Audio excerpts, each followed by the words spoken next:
चालाक सियार और मूर्ख गधा। एक समय की बात है, जंगल में एक चालाक सियार और एक मूर्ख गधा रहते थे। दोनों में दोस्ती थी। एक दिन दोनों को बहुत भूख लगी, लेकिन खाने को कुछ नहीं मिल रहा था। सियार ने सोचा कि क्यों न गधे को एक तरकीब से इस्तेमाल किया जाए ताकि उसका पेट भी भर जाए। सियार ने गधे से कहा, मित्र, मैं तुम्हें एक बाग के बारे में बताना चाहता हूँ।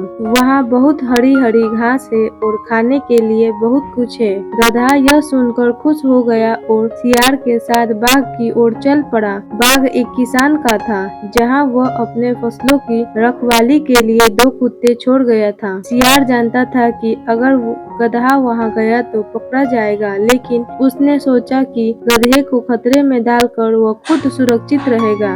जैसे ही गधा बाग में पहुंचा, उसने वहां की हरी हरी घास खाने लगा। सियार ने देखा कि गधा घास में मगन हो गया है, तो वह धीरे से बाग से बाहर निकला गया और पास के छिप कर बैठ गया। कुछ देर बाद गधा मस्ती में रेंगने लगा। उसकी आवाज सुनकर बाग के रखवाले कुत्ते जाग गए और गधे पर हमला कर दिया।